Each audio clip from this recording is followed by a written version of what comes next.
दीपक, आज चर्चा की शुरुआत आपसे, मतलब वो बीजेपी जो पहले जिन राज्यों में थी भी नहीं वहां पर भी चुनाव जीत रही है, मतलब राज्य दर राज्य वो चुनाव जीतते चले जा रहे हैं, और आप कह रहे हैं कि एक साल में सरकार गिरने वाली है। तो ये आपकी आशंका है, आपकी ख्वाहिश है, या आपकी जानकारी है? राजीव भाई, देखोगे तो हर मोड़ पे मिल जाएंगी लाशें, पर ढूंढोगे तो कोई कातिल नहीं मिलेगा। आज हालात ये हैं कि बीजेपी जीत तो रही है, लेकिन कैसे जीत रही है, क्यों जीत रही है, किसी को कोई पता नहीं है। पेपर लीक हो रहा है, नीट का पेपर लीक हो रहा है, बच्चों के भविष्य के साथ खिलवाड़ हो रहा है। आज सुनने में आ रहा है कि लोकपाल का पेपर लीक हो रहा है उत्तर प्रदेश में। तो आप देख रहे हैं ना, महंगाई चरम पर है, बेरोजगारी चरम पर है। ऐसी कौन सी चमत्कारिक शक्ति है भाजपा के पास जो कि इनके लिए काम कर रही है? इनके पास जनादेश नहीं है, इनके पास ज्ञानादेश है। तो अब ज्ञानादेश से जीतना बड़ा आसान काम है। देखिए, अभी आपने स्टोरी चलाई थी, शहनवाज हुसैन बोल रहे थे कि 140 करोड़ भारतीय। जब हम 140 करोड़ भारतीय की बात करते हैं तो वहां ना हिंदू, ना मुस्लिम, ना सिख, ना ईसाई, तो भारतीय होते हैं। लेकिन नरेंद्र मोदी जी का वक्तव्य क्या होता है? 80 करोड़, 20 करोड़, 80%, 20% रंग देख के। तो राजनीति इसकी हो रही है आज देश में। जब राहुल गांधी जी ने कहा कि ये लेकिन सरकार गिर दीपक, जाएगी, वो कोई भी इसका मतलब राजनीति है। कर रहे हैं, वो तो जीतते चले जा रहे हैं। आप खुद ही कह रहे हैं कि आपको भी नहीं पता वो कैसे जीते, वो तो जीत रहे हैं। तो जब वो जीतते चले जा रहे हैं तो आप कह रहे जी, हैं एक साल में सरकार गिर जाएगी, तो ये कैसे संभव है? आपकी बातों में मैं मतलब विरोधाभास दिख रहा है।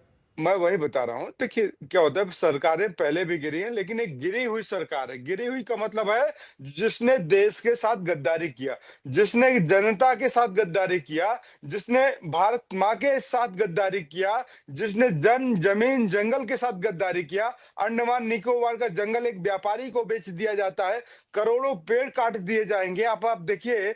और आप ये देखिए, एआई का सेंटर बनाने के लिए इन्होंने, सरकार ने, भारत सरकार ने अमेरिका के सामने सरेंडर कर दिया। आपको पता है ना, एआई का जो अगर डेटा सेंटर बनेगा तो वाटर लेवल कितना कम हो जाएगा। क्योंकि राजीव भाई, आप पढ़े लिखे पत्रकार हैं, तो आपको पता है कि डेटा सेंटर बनाने के लिए वाटर लेवल किस लेवल पे चला आप जाएगा। दीपक फिर थोड़ा थोड़ा इश्यूज पे जा रहे हैं। मैं आपसे पूछ रहा हूं कि राहुल नहीं, गांधी मैं ने एक बड़ी स्टेटमेंट दी, वो कह रहे हैं जी, कि सरकार एक साल में गिर जाएगी। मुझे उसके पीछे के थोड़े से आधार तो दीजिए। आपको कैसे पता चला कि सरकार गिरने वाली है? क्या इसका आधार है? उस पर थोड़े से बात बताएं ना। उसमें बात यह है, देखिए, एक वीडियो सुनिएगा। नरेंद्र मोदी जी पहले के वित्त मंत्री को गाली देते हैं।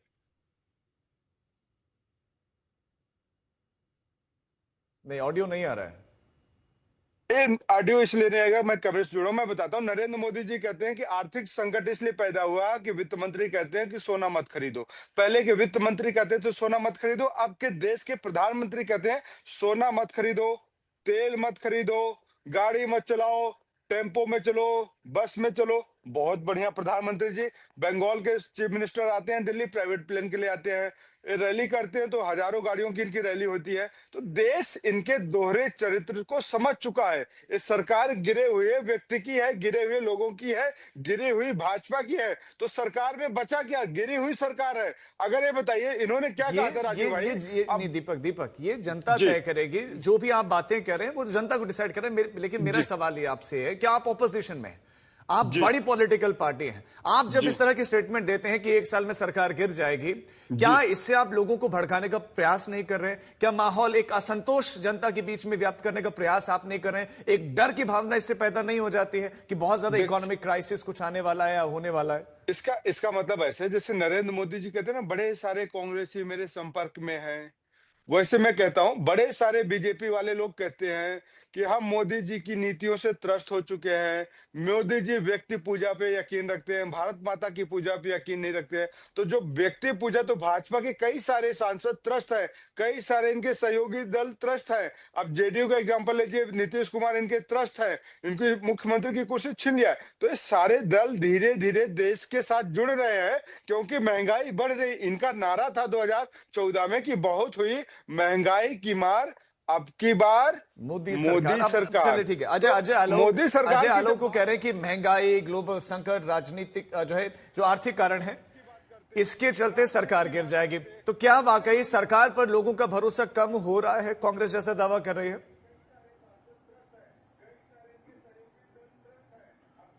राजीव जी, जिस तरह से राहुल गांधी जी की बात किसी को नहीं समझ में आती है, तो उसी तरह से प्रवक्ताओं की बात अब लोग समझना बंद कर रहे हैं, क्योंकि राहुल गांधी इफेक्ट है ना।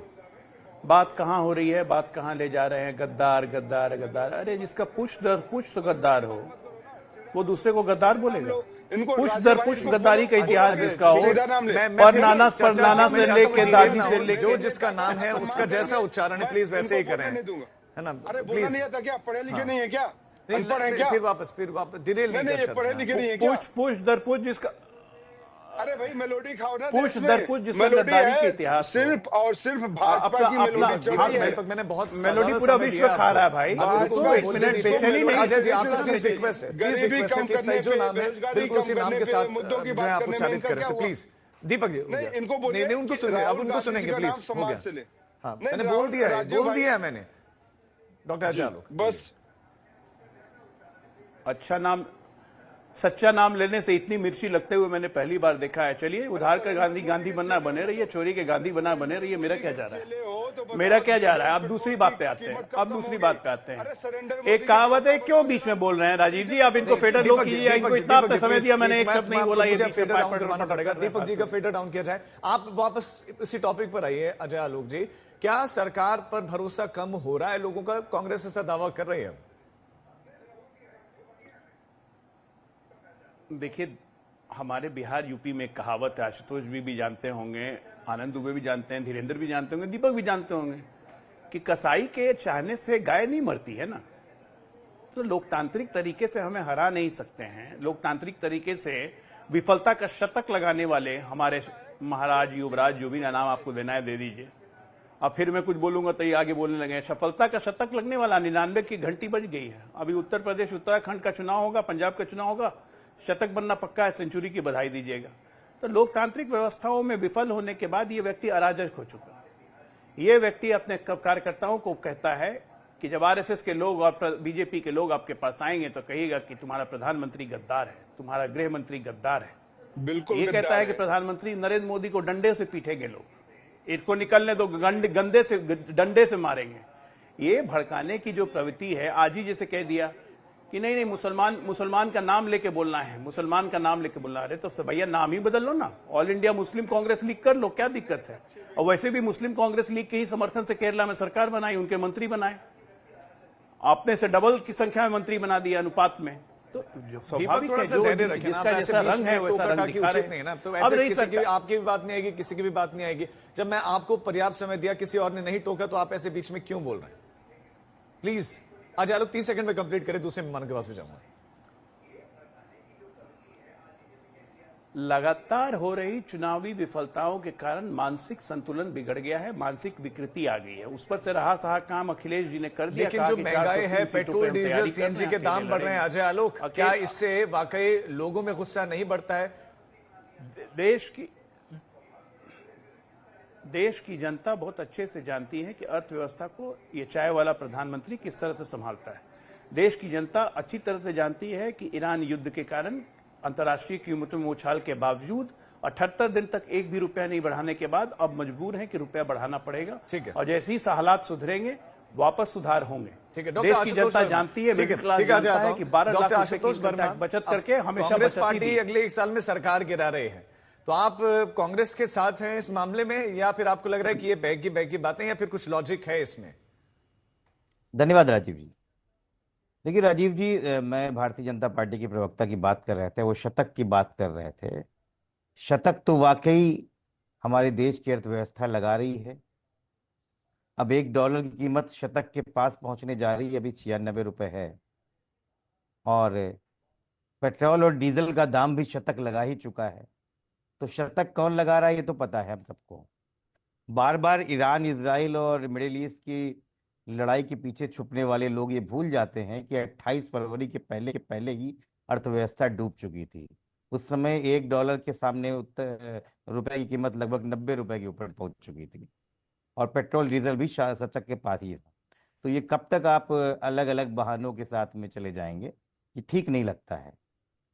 लेकिन राजीव, जिस प्रकार से महंगाई का गोला इस देश को आज जला रहा है, बेरोजगारी का तूफान जहां देश के युवाओं को हिला रहा है, और किसानों की चीख और पुकार फैल रही है, तो मोदी सरकार 1 साल तो बड़ी चीज है, ये उससे पहले भी गिर जाएगी। लेकिन अच्छा। एक बात हम साफ कर देना चाहते हैं कि ये सिर्फ किसी की प्रेस कॉन्फ्रेंस में या किसी की बैठक में, काउंसिल मीटिंग में बैठ के ये काम नहीं हो सकता है। ये तभी होगा जब सारी विपक्षी पार्टी अपनी अपनी महत्वाकांक्षाएं छोड़ के, अपने अपने अहंकार छोड़ के इस देश की जनता की पुकार और एक आवाज बन के खड़ी होंगी। अब आपने बड़ी बात जैसा कह कि दी। समाजवादी तो ये पार्टी कौन खड़ी है ये अहंकार, किसके अंदर है ये अहंकार? अब आप डायरेक्ट ही बोल दीजिए ना।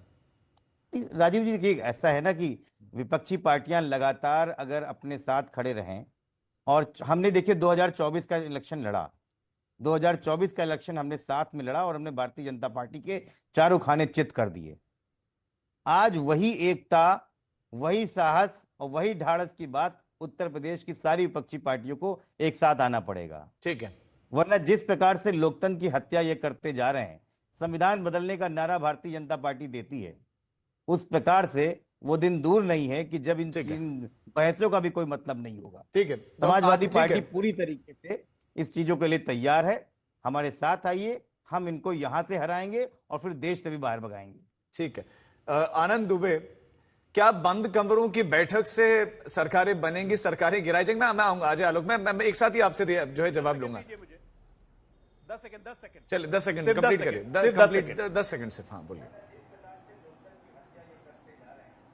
सबसे पहली बात यह कि समाजवादी पार्टी का एक बार काट की हांडी गलती से चढ़ गई ना, वो बार बार नहीं चढ़ती है। संविधान बदलना, आरक्षण छीनना, ये बार बार नहीं चढ़ेगा। और ये गलतफहमी में जिंदा मत रहिए कि आपने यूपी में हमें हरा दिया, कुछ नहीं हुआ। यूपी के बाद महाराष्ट्र में भी हम हारे थे, क्या हुआ विधानसभा में? सुपड़ा साफ कर दिया ना 3 महीने के अंदर। तो ये गलतफहमी में जिंदा मत रहिए कि 24 रिपीट होने जा रहा है।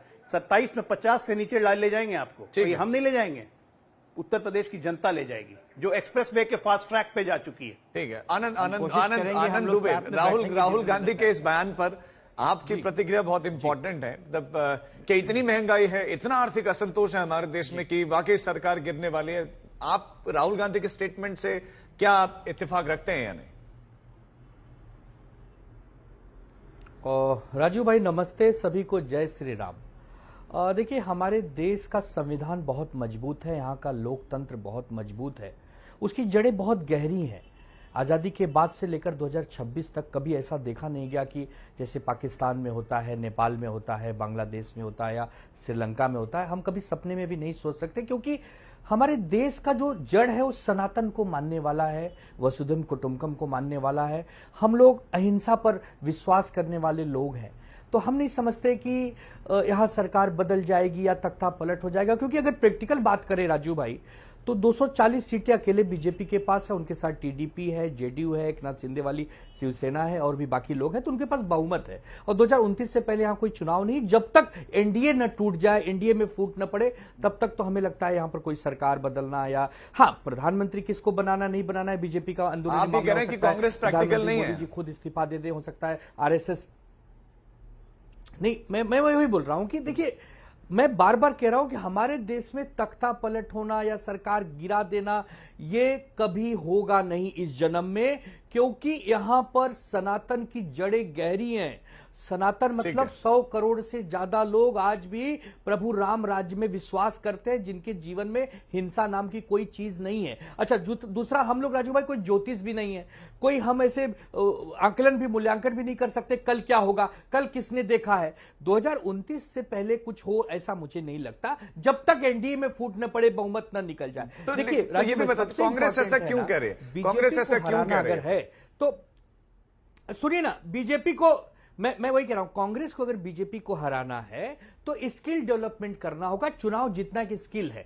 पहले जमाने में मुद्दों पर चुनाव हो जाते थे सब, अब चुनाव जीतना एक कला है। चुनाव 15 दिन कैसे लड़े जाते हैं, बूथ मैनेजमेंट कैसे किए जाते हैं, अपार धन कैसे खर्च किया जाता है, पूरी एजेंसियों को कैसे नियंत्रण में रखा है, ये सब बीजेपी को पता है। तो उसका काउंटर करने के लिए जैसे समाजवादी पार्टी ने उत्तर प्रदेश 2024 में 37 सीटें जीती, पीडीए बना के मजबूती से लड़ी, उसी में 6 कांग्रेस को भी मिल गई। ऐसा जब तक कुछ नया प्रयोग नहीं करेंगे विपक्ष वाले, तब से बताओ कैसे बने, कैसे ठीक है, जादू मैं तो धीरेन्द्र होगा जी नहीं। आपके पास भी आता हूं, महंगाई लेकिन है, दीपक आपके पास अड़चन आते हुए है, कि आपके संकट साथी है। लोग आपको नसीहतें दे रहे हैं, कह रहे हैं बंद कमरे में बोल दोगे कि सरकारें गिर रही हैं, ऐसा होता नहीं है, स्किल डेवलपमेंट भी करनी होगी, उस पर कोई काम नहीं हो रहा है।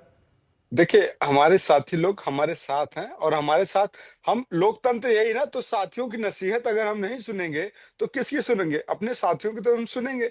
आनंद दुबे जी हैं या आशुतोष वर्मा जी, ये सब हमारे साथ हैं, देश के साथ हैं, और जो देश के साथ है वो कांग्रेस के साथ है। बात ये है, इन्होंने बिल्कुल सही कहा, जब तक एनडीए में फूट नहीं होगी। और एनडीए फूट कब होगी? नहीं, क्योंकि लेकिन अब वो एनडीए के लोग आपके सुने, मतलब राहुल गांधी के बयान को वो कह रहे हैं कि प्रैक्टिकल नहीं है। बिल्कुल वही प्रैक्टिकल मैं आपको बता रहा हूं, क्योंकि अब एनडीए में फूट होने वाली है। राहुल गांधी जी ने कहा, क्योंकि सारे लोग कहते थे कि भाजपा की सरकार आएगी तो 40 रुपए लीटर डीजल और पेट्रोल मिलेगा, 20-30 रुपए लीटर खाने का तेल मिलेगा, गरीबों को हवाई चप्पल में बैठ के हवाई प्लेन में घूमेगा। लेकिन अब तो हवाई चप्पल भी 450 रुपए की आने लगी है राजीव भाई। हवाई प्लेन का टिकट 15,000 का हो गया, जो दिल्ली से मुंबई का। आनंद दुबे जी आते हैं, पहले आते थे ज्यादा, अब कम आते हैं क्योंकि टिकट महंगी हो गई है, नहीं तो आज आपके स्टूडियो में होते हैं। तो टिकट महंगी होने की वजह से हमारे भाई आनंद दुबे भी अब स्टूडियो में नहीं आ पा रहे। तो अब इसी तरीके से एनडीए वाले भी समझ चुके हैं, तो नीतीश कुमार की कुर्सी छिन चुकी है। चंद्रबाबू बाबू को क्योंकि सीबीआई का जांच, ईडी का जांच में राहत दे दिया गया है, लेकिन जनता की मांग से कब तक बचेगा एनडीए? जिन्होंने वादा किया था महंगाई की मार, अब की बार मोदी सरकार, तो भैया 12 साल हो गए। जिन्होंने कहा था रुपया गिरता है, देश का चरित्र गिरता है, देश का प्रधानमंत्री रेनकोट पहन के जाता है नहाने, तो अब मैं नरेंद्र मोदी के लिए क्या बोलूं भाई? नरेंद्र मोदी जी नहाते भी हैं कि नहीं नहाते? रेनकोट पहन के जाते हैं या स्विमिंग सूट पहन के जाते हैं? क्या पहन के जाते हैं नरेंद्र मोदी जी? आपको देश में डॉलर की कीमत 97 रुपए पहुंच गई है। 1 रुपया मतलब 97 रुपया और $1 का डिफरेंस आप समझ रहे हैं ठीक कितना है। हो चुका है? दीपक, ये तो बातें आ अगर गई नरेंद्र मोदी आपकी जी- बातें, मैं जवाब एक साथ दूंगा, लेकिन अभी धीरेन्द्र आपके पास हूं कि आप तो सहयोगी दलों में से एक है, गठबंधन में है। क्या किसी तरह का असंतोष आपको महसूस हो रहा है इस समय, जो ऑपोजिशन को दिख रहा है? को भी दर्द महसूस हो रहा है गरीबों का। देखिए, राहुल जी के नेतृत्व में राजीव जी कभी इंडिया ब्लॉक ही आज तक एकजुट नहीं रहा। अपने ही ब्लॉक में उनको टूट फूट होता हुआ दिखता रहा, तो हर जगह उनको टूट नजर आता है। और ये सब ना सियासत करते नहीं है, साजिश करते हैं। और इस तरह के बयान जो आते हैं ना, वो साजिश वाले बयान होते हैं। इससे पहले देख लीजिए ना, कांग्रेस के अजय राय जी का किस तरह का अमर्यादित बयान आया है, उसका क्या आप निकालेंगे अर्थ?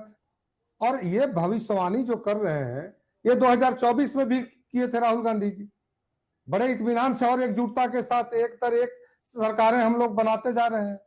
तो अब साजिश करने में आप जिस जेनजी को आप उकसा रहे हैं, जिस अराजकता को फैलाने की बात कर रहे हैं, यहाँ का जेनजी का मतलब होता है जो गॉड से, जो राम से जुड़े हुए जेनजी है, तो वो भी हमारे ही साथ हैं। मैं कह रहा हूं कि उत्तर प्रदेश में ये अखिलेश जी चाहे कह रहे हैं कि मेरे साथ आ जाओ, बंगाल में कह रही थी ममता दीदी कि मेरे साथ आ जाओ, एक दूसरे पर किसी को विश्वास नहीं है। और ये चले हैं पूरे देश को निराशा से निकालने के लिए, युवाओं का हितैषी बनने के लिए। तो देश पढ़ा लिखा देश है, तेजी से शिक्षा की ओर जा रहा है, तेजी से रोजगार और नौकरी मिल रही है, अर्थव्यवस्था सुधर रही है। लड़ाई के समय में हम आज भी मूल्य अन्य देशों के भी, दुनिया के अन्य देशों से ज्यादा नियंत्रित रख रहे हैं। ऐसे में यहाँ का यही तो सवाल उठा रहे कि अर्थव्यवस्था ही तो नहीं सुधर रही है। अजय आलोक, अर्थव्यवस्था के मोर्चे पर ही फेल हो गए, क्योंकि आपने दावे किए थे पेट्रोल डीजल के प्राइसेस आज देख लिए कहां पर हैं। कुछ राज्यों में 100 क्रॉस कर चुका है, कुछ में 100 टच होने वाला है। सीएनजी के दाम बढ़ते चले जा रहे हैं। राजीव जी, अगर आप कंपैरेटिव स्टडी दिखाइए तो 2004 से लेकर 14 तक के बीच में पेट्रोल 163% और डीजल 152% बढ़े, और 2014 से लेकर 2026 तक के बीच में, इस 12 साल में डीजल की कीमतों में मात्र 61% और पेट्रोल की कीमतों में 52% इजाफा हुआ है, अभी के 5 रुपए को मिलाने के बाद। दूसरी चीज, इनके यहाँ पे कौन सी अर्थव्यवस्था है, कौन सा वॉर इनके यहाँ चल रहा था 4 से 14 में, जब इन्फ्लेशन रेट डबल डिजिट में होता था और डेवलपमेंट रेट सिंगल डिजिट में होता था? ये कब होता था? आज तो ऐसा नहीं है। आज इन्फ्लेशन बढ़ा भी है, महंगाई बढ़ी भी तो 8.3%, जिसको हम घटा देंगे, क्योंकि आज जिस तरह से खबरें आ रही हैं, ईरान का अमेरिका से लगभग समझौता हो गया, हॉर्मुज खुल जाएगा। हॉर्मुज खुलते ही 30 दिनों के अंदर वापस सब चीजें रफ्तार से पकड़ने लगेंगी, इन्फ्लेशन कम होगा और सरकार निश्चित तौर पे महंगाई पे काबू पा लेगी। उसके बाद ये अपना माथा पीटने लगेगा, मानसिक विक्षिप्तता और बढ़ जाएगी। पहला विपक्ष मैंने देखा जो अपने देश के लिए दुर्भावना रखता हो, चाहे समाजवादी पार्टी हो चाहे कांग्रेस पार्टी हो, चाहते हैं कि देश डूब जाए, देश डूब जाए, देश में नाश हो जाए। मतलब ये मना रहे हैं, हाहाकार मचेगा देश में हाहाकार मचेगा, महंगाई बढ़ जाएगी, लोक जनता रोड पे उतर जाएगी, जनजी आंदोलन करेगा। हर वो नेगेटिव चीज विपक्ष करना चाहता है जो इस देश के शत्रु करना चाहता है। लेकिन आलोक जी, किस तरह की अजय आलोक जी, वो राजनीति कह रहे हैं कि ये कर रहे हैं? लोकतांत्रिक इस तरह की आलोचना है। राजनीति करके आप इस जरा मुझे मतलब बता आप दें ये कांग्रेस क्यों कह रहे हैं कि वो अस्थिरता फैलाने की कोशिश कर रहे हैं? मतलब ये आपको लोकतांत्रिक ऑपोजिशन आलोचना- यही क्यों लगता है कि वो अस्थिर करने का प्रयास कर रहे हैं? वो तो एक लोकतांत्रिक आलोचना है। ये लोकतांत्रिक आलोचना नहीं है। हम एक्सटर्नल वॉर में हैं। ये युद्ध हम पे थोपा गया, ये हमारा युद्ध नहीं है। और इस युद्ध के कारण परिस्थितियां बदली हैं। आप फायदा उठा रहे हैं। आपने कोविड में फायदा उठाया, आपने कोविड में अपने घर की बनी हुई वैक्सीन को मोविड करके उसका मजाक उड़ाया। यहां समाजवादी पार्टी के बैठे हुए लिया कि नहीं वैक्सीन? डॉक्टर हैं बाय प्रोफेशन, इन्होंने वैक्सीन ली होगी, लेकिन इनके नेता कहते थे वैक्सीन मत लेना। ये विदेशी वैक्सीनों के लेने की उस वक्त पैरवी करते थे। मुझे अच्छी तरह से याद है, चाहे समाजवादी पार्टी हो कांग्रेस पार्टी हो, विदेशी टूल किट बने हुए थे कोविड के टाइम में। सरकार का मैनेजमेंट ठीक नहीं है, ये नहीं है, वो नहीं है, अर्थव्यवस्था डूब जाएगी, पैसे दे दो हाथ में। क्या हुआ? कोविड के बाद तो हमारी अर्थव्यवस्था अच्छी चलती गई। ठीक है, ये इनको बर्दाश्त नहीं होता, ये भूल जाते हैं कि मतलब भारतीय आलोचना जनता करिए लेकिन अस्थिरता फैलाने का प्रयास तो मत करिए, ये सीधा आरोप लगा रहे हैं वो। देखिए, ऐसा है ना कि आंख बंद करने से अंधेरा नहीं होता है राजीव जी। और भारतीय जनता पार्टी सब चंगासी कहने से देश की अर्थव्यवस्था सुधर नहीं जाती है। हमारे साथी प्रवक्ता भूल गए हैं कि 2014 में जब ये आए थे तो उस समय डॉलर की जो स्थिति थी वो 60 रुपए थी। रुपए की स्थिति, डॉलर के सामने रुपए की स्थिति 60 रुपए थी। और आज जब ईरान इजराइल का लड़ाई नहीं शुरू हुई थी, 28 फरवरी के समय 92 रुपए थी। मतलब 11 सालों में 60 रुपए से लेके 32 रुपए तक आप नीचे गिर के धाराशायी हो गए। और इस समय एशिया की वर्स्ट परफॉर्मिंग करेंसी अगर है तो इंडिया है। 2014 में मनमोहन सिंह की जब सरकार गई उस समय भारत के ऊपर 55 लाख करोड़ का कर्ज था। आज भारत के ऊपर 197 लाख करोड़ का कर्ज है। तो सब चंगासी कहने से होता नहीं है। और ये ईरान इराक का जो लड़ाई हो रही है, कोविड की लड़ाई, इसके पीछे छुपते छुपते छुपते भारत सबसे बड़े बेरोजगारों की एक बहुत बड़ा देश बन गया है। यहाँ का यूथ इस समय इतना फ्रस्ट्रेशन है कि एक मजाक में एक फनी ट्रेंड बनता है कॉकरोच पार्टी, और एक दिन में आपकी पार्टी जो विश्व की सबसे बड़ी पार्टी है, 3 दिन के अंदर 16 मिलियन मतलब लगभग 1 करोड़ 60 लाख सब्सक्राइबर, वो यूथ वहां पे खड़ा हो जाता है। वो मजाक नहीं था, वो इस युवाओं का दर्द था जो झलक रहा था, एक फ्रस्ट्रेशन था जो झलक रहा था। आपको हंसी लग रही है, आपने सिस्टम को इतना सड़ा दिया है कि वहां पे कॉकरोच खड़ा हो गया है। और आप आज भी अपने आप में खुश हैं। आप तीसरी सबसे बड़ी अर्थव्यवस्था बनने जा रहे थे, आज कौन सी पैदान पे खड़े हैं? इस कॉकरोच जनता पार्टी पर भी एक छोटा सा रिएक्शन अजय आलोक, फिर मैं आनंद दुबे जी और धीरेन्द्र जी के पास जाऊंगा। हाँ, अजय आलोक, फ्रस्ट्रेशन है वो युवाओं की, कॉकरोच जनता हमने पार्टी सिस्टम से कॉकरोचों को बाहर निकाला है। सुनिए राजीव जी, पूरा देश जानता है कि हमने सिस्टम से कॉकरोचों को बाहर निकाला है और पॉलिटिकल सिस्टम से कॉकरोच पार्टीज लोग को बाहर निकाला, इसलिए नई कॉकरोच पार्टी खड़ी हुई। कहां खड़ी हुई? अमेरिका में। फॉलोअर्स कहां के हैं? पाकिस्तान के, बांग्लादेश के, श्रीलंका के, इंडोनेशिया के फॉलोअर है। ये कहते हैं 1 करोड़ 60 लाख फॉलोअर हो गए। अरे भैया, पूरा रिसर्च करके बैठा करो। डिजिटल पीरियड का जमाना है, आपके कितने फॉलोअर हैं, वो इंडियन फॉलोअर कितने हैं, बाहर के कितने फॉलोअर हैं, वो भी पता चल जाता है। अब इससे पता चलता है कि कॉकरोच पार्टी के बनाई किसने। ये कांग्रेस पार्टी का और आम आदमी पार्टी या समाजवादी पार्टी का छद्म रूप है। इसी को कहते हैं देश में अराजकता फैलाना। अपने कंधों में ताकत नहीं है, दूसरे कंधे पे चले बैठने। ठीक है, हम कांग्रेस जनता पार्टी पर बात नहीं करते हैं, वो अभी सोशल मीडिया पर, जब जमीन पर आएंगे तब देखेंगे कि क्या करते हैं। अभी सिर्फ सोशल मीडिया पर ही है।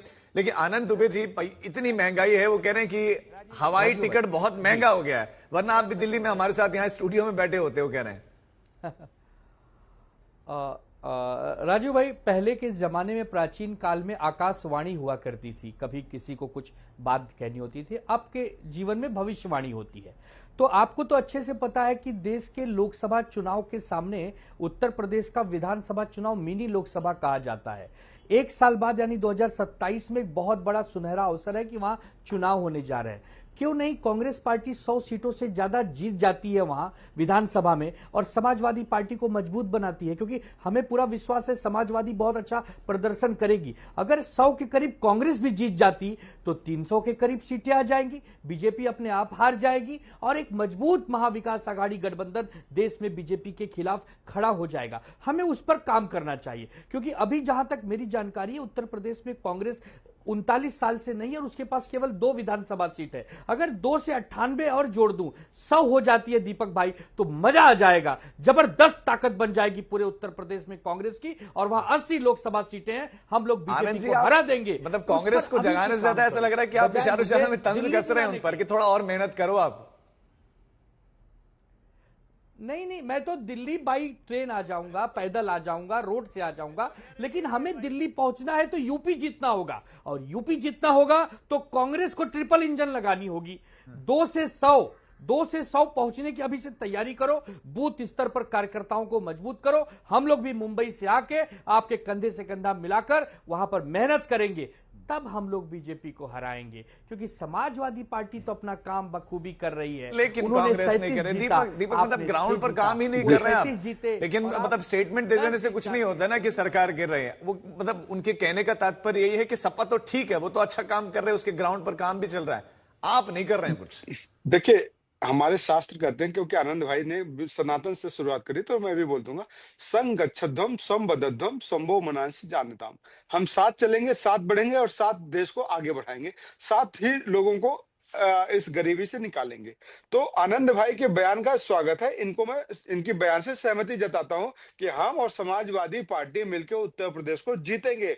आनंद भाई आपको यकीन दिलाते हैं और इंडिया गठबंधन की सरकार 2027 में आएगी, आप बिल्कुल निश्चिंत रहिए। और आप आइए, दिल्ली से आइए, क्योंकि महंगाई बढ़ गई, मैं समझ सकता हूं, तो ट्रेन के हालात ही हम लोगों के हो चुके हैं, तो क्योंकि फ्लाइट की टिकट हम लोग ले नहीं सकते हैं। सारे भ्रष्टाचारी बीजेपी में जा चुके हैं, 70 करोड़ वाले कहिए, 5 करोड़ 1000 करोड़ वाले कहिए, शुभेंदु अधिकारी, हेमंता बिश्व शर्मा कहिए, सब भाजपा में है, तो सारे भ्रष्टाचारी भाजपा में है। अब हम लोग गांधी के मार्च पे चलेंगे, गांधी के रास्ते पे चलने वाले। अजय आलोक जी को मैं कुछ चीजें पूछना चाहता हूँ। 2013 में crude oil life time high था, $140 पे हुआ करता था, $140 प्रति बैरल। आज अभी भी $110 प्रति बैरल पे है। तो ऐसी कौन सी मजबूरी आन पड़ी? आपने 8वां पे कमीशन भी लागू नहीं किया कि सरकारी कर्मचारियों की तनख्वाह भी बढ़ा दी हो। आप हाईवे तो बनाते हैं, हॉस्पिटल नहीं बनाते। आप हॉस्पिटल नहीं बनाते, हॉस्पिटल स्कूल नहीं बनाते, हाईवे बनाते। क्यों? क्योंकि हाईवे पे आपको टैक्स वसूली सरकार 100% वसूली सरकार चलेगी आपकी। अडानी से 10,000 करोड़ रुपए आपने हाईवे बनवा दिया, 40% कमीशन ले लिया, 4,000 करोड़ आप खा गए, 6,000 करोड़ का टैक्स लगता है, 25 साल का आप कमीशन लेंगे रोड पे। तो जनता को आप इस तरीके से बेवकूफ बनाते। अरे पेट में नहीं है दाने और अम्मा चलिए भुनाने, तो भाजपा के ये हालात है, इसलिए देश को आपने गर्त पे डाल दिया है। और इन्होंने कहा कि देखिए आज 97 रुपए पहुंच चुका है डॉलर, 2013-14 में 62 रुपए था, लेकिन क्रूड ऑयल का डिफरेंस आप समझिए कितना था, 2014 में $70 प्रति बैरल आ चुका था क्रूड ऑयल। तो उस पे अजय आलोक जी जवाब दीजिए। वो तो कह रहे हैं एक तरीके से हाईवे भी चुभने लगे हैं, उसमें भी भ्रष्टाचार के आरोप लगा रहे हैं, बाकी महंगाई वाली बातें, इन सब पर जवाब दीजिए। देखिए ऐसा है, सबसे पहली बात इनको बता दूं कि अभी इन्होंने कहा कि गरीबी हम हटाएंगे। 55 साल हो गए, 1972 में नारा दिया, 71 में नारा दिया था इंदिरा जी ने, गरीबी हटाओ। 55 साल हो गए, 55 गरीबों को इन्होंने गरीबी रेखा से बाहर नहीं निकाला कांग्रेस पार्टी ने, और इसी 12 साल में 25 करोड़ गरीबों को गरीबी रेखा से हमने बाहर निकाल दिया। हमारे इनमें अंतर तो ये है। और सही कहा, पेट में नहीं है दाने, अम्मा चली भुनाने, तो ये बात राहुल गांधी जी को समझाइए ना। पेट में कोई दाना नहीं है, चुनाव जीतने का मादा नहीं है, कुछ से कुछ बोलते रहते हैं खाली खबरों में बने रहने के लिए। अब तीसरी बात, 2014 में क्रूड बैरल जो था, उसके वक्त जो इन्होंने ऑयल बॉन्ड इशू किए थे, उसके बदले में देश को 3,17,000 करोड़ चुकाना पड़ा, वो हमने चुकाए हैं, इन्होंने नहीं चुकाए। दीपक जवाब ले लेते हैं ना, आप ही ने सवाल पूछे, आप जवाब भी नहीं ले रहे हैं। आप जवाब, वो सवाल आप ही के तो थे, आप ही के सवालों के तो जवाब दे रहे हैं, जवाब तो सुनेंगे वो क्या कह रहे हैं। एक बार घुमा रहे हैं बातों को। अजय आलोक जी घुमाइए मत, सीधा बताइए। तेल से कांग्रेस को इतना प्यार, 60 से 96 का सफर तय किया। तेल से कांग्रेस को इतना प्यार था,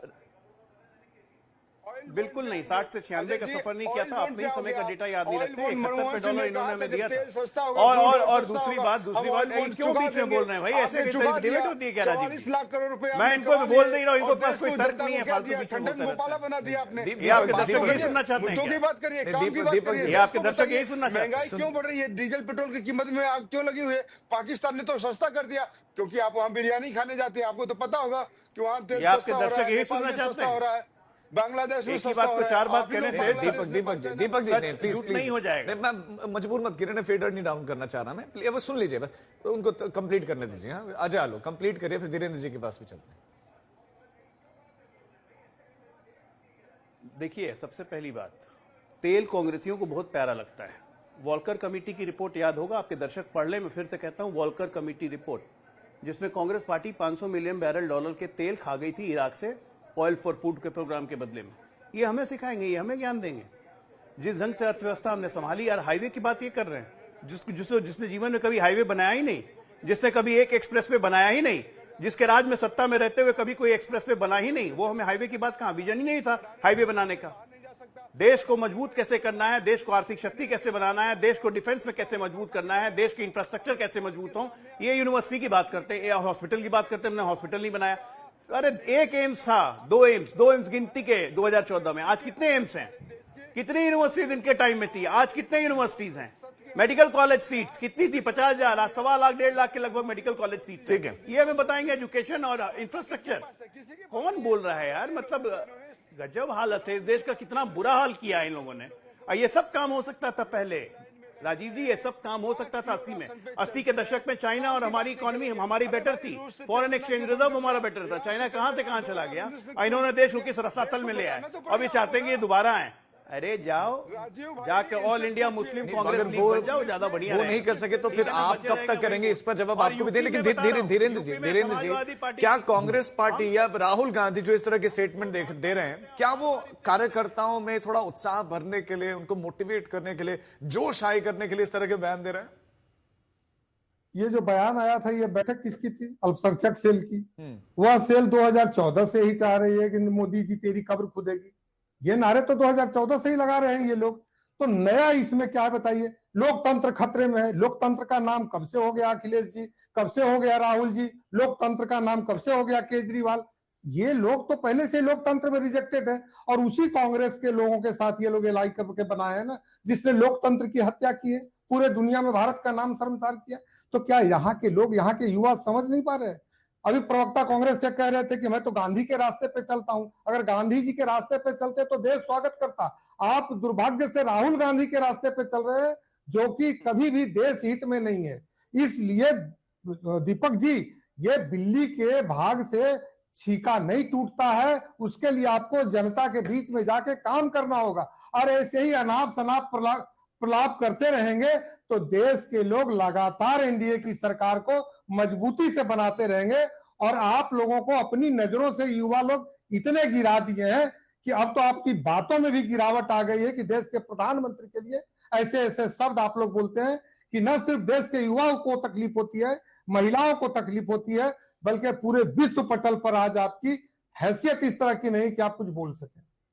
आप दीपक ताली भी बजा रहे थे जब धीरेन्द्र आप अपनी बात रख रहे थे, तो दीपक जवाब दें। अभी मैं आ रहा हूं, आनंद जी आपके पास आ रहा हूं। धीरेन्द्र भाई की बात पे इसलिए ताली बजा रहा था क्योंकि गोडसे के रास्ते पे जा रहे हैं, हम तो गांधी के रास्ते पे चलने रहे हैं। भाई धीरेन्द्र जी, गोडसे के रास्ते पे मत जाइए, गांधी का देश है, गांधी के रास्ते पे चलिए। और आपको भी गरीबों से प्यार होना चाहिए। आप पिछड़े, दलित, अल्पसंख्यकों की बात करते हैं, गरीबों की बात करते हैं, और सत्ता की चाशनी के लिए आप नरेंद्र मोदी जी की गोदी पे जाके बैठे। अरे पूरा देश चाहता है भाई कि इस देश में गरीबों का विकास हो, लोगों की समानता का अधिकार मिले, लेकिन आप जाके सत्ता के पक्ष में बातें कर रहे हैं, अच्छा नहीं लगता।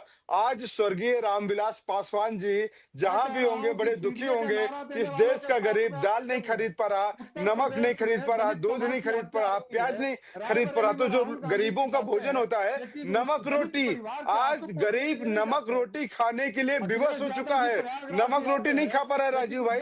तो इससे बदतर और क्या दिन होगा। और दूसरी बात मैं कहूंगा, जो ये लोग दल बदल की बात करते हैं, इनको करने दीजिए, मुझे कोई मतलब नहीं है। हमारी पार्टी भारत राष्ट्र के लिए लड़ाई लड़ती रहेगी, गरीबों की लड़ाई लड़ती रहेगी। अच्छा। देश की संपत्ति पे सबका समान अधिकार है, सबको बराबर का अधिकार है, सबको बराबर मिलनी चाहिए। राहुल गांधी जी बिल्कुल कहा है कि हम तब तक अंतिम सांस लड़ेंगे। महात्मा गांधी जी का लक्ष्य क्या ठीक था है, कि ठीक है। हर व्यक्ति के पास हम पहुंचे। ठीक है, मैं लेकिन आनंद दुबे जी, क्या अब कांग्रेस पार्टी की जो नई स्ट्रेटेजी है अमीर और गरीब वाली, ये ज्यादा बेहतर आपको लग रही है बनस्पत धर्म की जो राजनीति होती थी, और उस पिच पर बीजेपी ज्यादा मजबूत दिखती है? नहीं, देखिए राजीव जी, दो विषय है। देखिए, सरकार किसी भी दल की हो, देश अजर अमर रहना चाहिए। कांग्रेस पार्टी भी कह रही है कि देश मजबूत हो और बीजेपी भी कह रही है देश मजबूत हो, लेकिन लोकतंत्र में एक नियम है कि आपको चुनाव जीतने की कला सीखनी होगी।